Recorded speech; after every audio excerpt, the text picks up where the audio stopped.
கர்த்தருடைய பிள்ளைகளாகி உங்கள் அனைவருக்கும் அன்பினல் வாழ்த்துக்களும் சமாதானத்தையும் கூறிக்கொள்கிறேன். தேவ கிருபை உங்களோடு இருப்பதாக இன்றைய தியானத்திற்கு உங்களை தயவோடு அழைக்கிறோம். இன்றைய தியான பகுதி அப்போஸ்தலனாகிய பரிசுத்த பவுல் எபேசியருக்கு எழுதின நிருபம் 3 அதிகாரம் 13 முதல் 21 வசனங்கள். தியான வசனம் எபேசியர் 3 அதிகாரம் 19 வசனம். எபேசியர் 3:19. அறிவு கெட்டாத அந்த அன்பை அறிந்து கொள்ள வல்லவர்களாகவும் தேவனுடைய சகல பரிபூரணத்தினாலும் நிறையப்படவும் அவர் தமது மகிமையினுடைய ஐஸ்வர்யத்தின்படியே உங்களுக்கு அனுக்கிரகம் பண்ண வேண்டும் என்று வேண்டிக் கொள்ளுகிறேன். தேவனுடைய சகல பரிபூரணத்தாலும் நிறையப்படவும் வேண்டிக் கொள்ளுகிறேன் என்பதாக பவுலடிகளார் குறிப்பிடுகிறார். அருமையான கர்த்தருடைய பிள்ளைகளை, இந்த உலகத்திலே வாழுகின்ற ஒவ்வொரு பிள்ளைகளுக்கும் தங்களுடைய எல்லா நன்மையான காரியங்களையும் நிரப்பிக்கொள்ள வேண்டும் என்று சொல்லி ஆசைப்படுகிறதை நாம் பார்க்கலாம். சிறியோர் முதல் பெரியோர் மட்டுமாக அவரவர்களுடைய வயதிற்கேற்றவாறு, அவர்களுடைய விருப்பங்களுக்கு ஏற்றவாறு அவர்கள் தங்களுடைய திட்டங்கள், தீர்மானங்கள், ஆசைகளில் கொண்டு நிரப்ப வேண்டும் என்று சொல்லி வாஞ்சிக்கிறதை நாம் பார்க்கிறோம். கொஞ்சம் சாக்லேட்டுகளை போட்டோம் என்றால் சிறு பிள்ளைகள் தங்களுடைய பாக்கெட்டை அத்தனை நிரப்ப வேண்டும் என்று சொல்லி விரும்புவார்கள். ஒருவேளை அதை போல ஒவ்வொருவருக்கும் நிரப்பப்பட வேண்டும் என்ற ஒரு வாஞ்சை உண்டு, ஆசை உண்டு. ஆனால் இங்கே நாம் பார்க்கின்ற பொழுது பவுலடிகளார் தன்னுடைய எபேசு திருச்சபைக்கு அவர் எழுதுகின்ற இந்த கடிதத்தில் அவர்களுக்காக அவர் ஜெபிக்கிற ஜெபத்தினுடைய அந்த காரியத்தை நாம் இங்கே பார்க்கிறோம். ஜெபிக்கிறார். என்ன ஜெபிக்கிறார்? எபேசியருக்காக ஜெபிக்கின்ற பொழுது அவர்கள் தேவனுடைய சகல பரிபூரணத்தாலும் நிரப்பப்பட வேண்டும் என்று ஜெபிக்கிறார். பிரியமான கர்த்தருடைய பிள்ளைகளே, நாம் தேவனுடைய சகல பரிபூரணத்தால் நிரப்பப்பட வேண்டும் என்று ஆண்டவராகிய கர்த்தரும் வாஞ்சியோடு இருக்கிறார். தேவனோடு சம்பந்தப்பட்ட சில காரியங்களை, நாம் நிரப்பப்பட வேண்டிய சில காரியங்களை இந்த நாட்களிலே தியானிக்க ஆண்டவர் கிருபை செய்வாராக.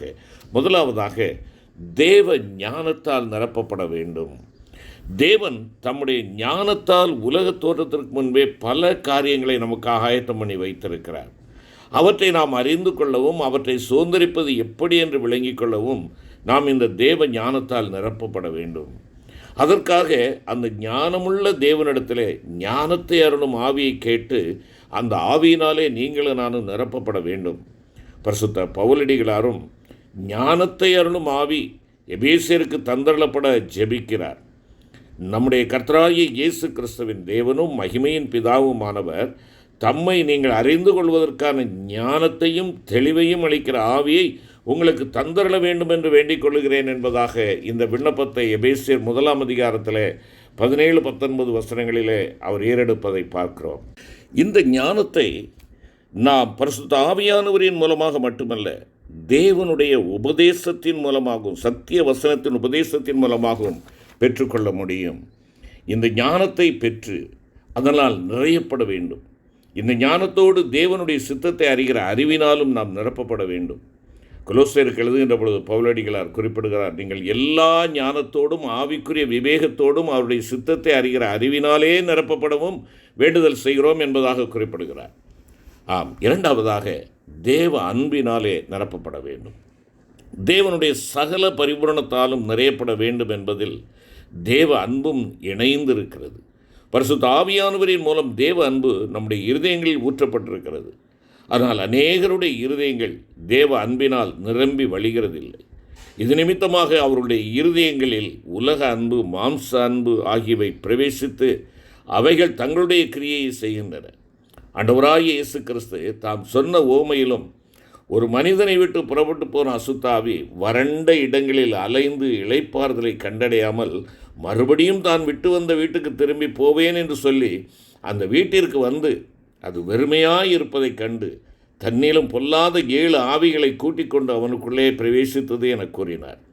பிரியமான கர்த்தருடைய பிள்ளைகளே, நம்முடைய இருதயமானது தேவனுடைய அன்பினால் நிரப்பப்படாமல் இருக்கும் என்றால், வெறுமையான பகுதியில் அந்நிய அன்புகள், உலக அன்புகள், மாம்சீகமான அன்புகள், நம்முடைய மனதையும் ஆத்துமாவையும் சீரழிக்கக்கூடிய அன்புகள் பிரவேசிப்பதற்கு ஏது உண்டு என்பதை உணர்ந்து கொள்ள வேண்டும். மூன்றாவதாக, தேவனுடைய வல்லமையால் நிரப்பப்பட வேண்டும். ஆண்டவராகிய கர்த்தர் மனிதனை உண்டாக்கும்போது வல்லமையுள்ள தேவனை சார்ந்து ஜீவிக்கும்படியாக அவனை வல்லமை குறைந்தவனாக உண்டாக்கினார். மனிதன் இதை உணர்ந்து தேவனில் சார்ந்து ஜீவிக்கையில் பரிசுத்த ஆவியானவரின் மூலம் அவன் பலப்படுத்தப்படுகிறான். தேவனுடைய ராஜ்யம், அதாவது பரிசுத்த ஆவி பலத்தோடு வரும் என்று கர்த்தராகிய இயேசு கிறிஸ்து சொன்னார். தேவனுடைய ராஜ்யம் பேச்சிலே அல்ல பலத்திலே உண்டாயிருக்கிறது என்று பவுலடிகளார் 1 கொரிந்தியர் 4:20 குறிப்பிடுகிறார். நீங்கள் அவருடைய ஆவியினாலே உள்ளான மனுஷனில் வல்லமையாய் பலப்பட வேண்டும் என்பதாக எபேசியர் 3:16 குறிப்பிடுகிறார். இந்த வசனங்களின் மூலமாக நாம் இதை விளங்கிக் கொள்ள முடியும். பரிசுத்த ஆவியானவராலே தேவ பலத்தை பெற்றால் போதாது, நாளுக்கு நாள் நாம் அந்த பலத்தால் நிரப்பப்பட வேண்டியதும் மிக அவசியம். தேவ வல்லமையால் நிரம்பியிருந்தால்தான் பிசாசின் வல்லமையை எதிர்க்கவும் மேற்கொள்ளவும் முடியும். தேவ பலத்தால் நிரம்பியிருப்பவர்களை பலவீனத்தின் ஆவி தாக்க முடியாது என்பதை நாம் நிச்சயமாக அறிந்து கொள்ள முடியும்.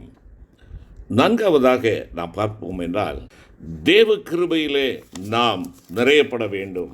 தேவ கிருபையினாலே நிறையப்பட்டவர்களாக நாம் காணப்பட வேண்டும்.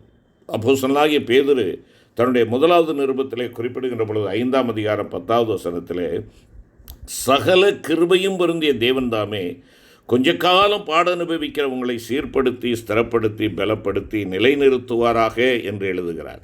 ஆதலால் கிருபையில் நிறைந்து வாழுகின்ற பொழுது அது கொஞ்ச காலம் பாட அனுபவிக்கிற நம்மை சீர்படுத்தி ஸ்திரப்படுத்தி பலப்படுத்தி நிலைநிறுத்துகிறது.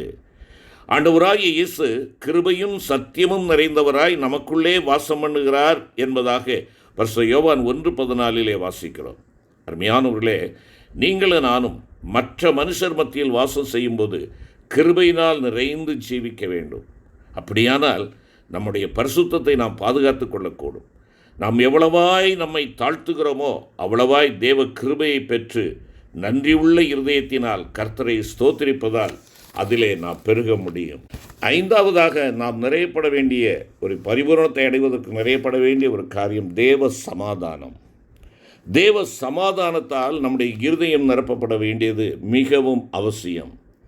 ரோமருக்கு எழுதுகின்ற பொழுது பவுலடிகளார் 15ஆம் அதிகாரத்திலே 3வது வசனத்திலே குறிப்பிடுகிறார், தேவன் விசுவாசத்தினால் உண்டாகும் எல்லாவித சந்தோஷத்தினாலும் சமாதானத்தினாலும் உங்களை நிரப்புவாராக என்பதாக குறிப்பிடுகிறார்.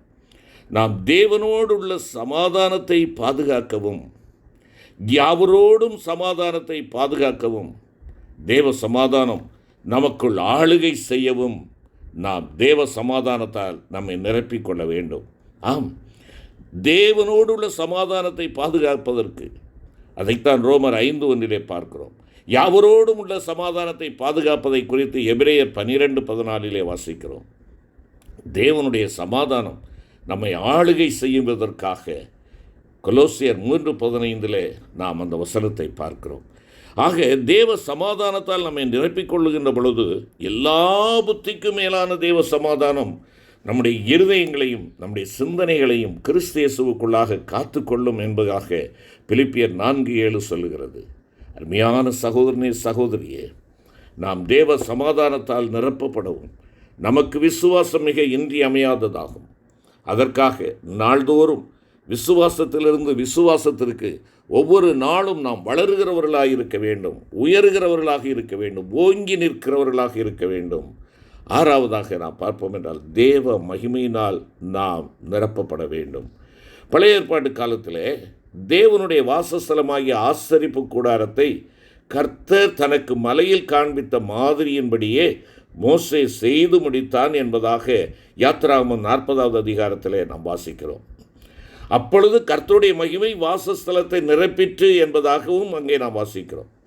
இதுபோல ஆண்டவராகிய கர்த்தர் நமக்கு தருகிற மாதிரியின்படி பிரமாணங்கள், கற்பனைகள், உபதேச சட்டங்களை இவற்றின்படி நாம் ஜீவிக்கும்போது தேவ மகிமையால் நிரப்பப்படுவோம். ஆம், ஆண்டவர் நமக்கு கொடுத்திருக்கிற வழிகாட்டியாக வரைபடமாக நமக்கு கொடுத்திருக்கிற சத்திய வசனத்தின் உபதேசத்திலே நாம் நடக்கின்ற பொழுது தேவனுடைய மகிமையால் நிரப்பப்படுவோம். அவருடைய வார்த்தைகளுக்கு கீழ்ப்படுகின்ற பொழுது தேவனுடைய மகிமை நம்மிலே நிலைத்திருப்பதை நாம் காண முடியும். பின்பு மகிமையின் மேல் மகிமை அடைந்து நாம் மறுரூபப்படுவோம் என்பதாக அறிந்து கொள்ள வேண்டும். நிறைவாக நாம் பார்ப்போம் என்றால் தேவ நம்பிக்கையிலே நாம் என்ன செய்ய வேண்டும்? நிரப்பப்பட வேண்டும். தேவ நம்பிக்கையிலே. நம்பிக்கை சுவிசேஷத்தினால் உண்டாக்கப்படுகிறது. கொலோசியர் 1:22 இதை குறிப்பிடுகிறது. நம்பிக்கையிலே பெருக பரிசுத்த ஆவியானவரின் பலன் நமக்கு உதவி செய்கிறது என்பதாக ரோமர் 15:13 கூறுகிறது. ஆண்டவருடைய திருவசனமாகிய சுவிசேஷ சத்தியத்தால் நம்மை நிரப்பும்போது நம்பிக்கையினால் நாம் நிரப்பப்படுகிறோம். மகா பரிசுத்த ஸ்தலத்தில் உள்ள பொற்பாத்திரம் மன்னாவால் நிரம்பியிருந்தது போலவும், மணவாட்டியின் கன்னங்கள் வெடித்த மாதுளம்பழம் போலிருந்தது போலவும் நம்முடைய மனதும் கர்த்தருடைய வசனத்தால் நிரம்பி இருக்க வேண்டியது மிகவும் அவசியம். அருமையான கர்த்தருடைய பிள்ளைகளே, தேவத்துவத்தின் பரிபூரணம் எல்லாம் சரீரப்பிரகாரமாக கர்த்தராகிய இயேசுவுக்குள் வாசமாயிருக்கிறது என்று கொலோசியர் 2:9 கூறுகிறது. கர்த்தராகிய இயேசு கிறிஸ்துவே எல்லாவற்றையும் எல்லாவற்றாலும் நிரப்புகிறவர்.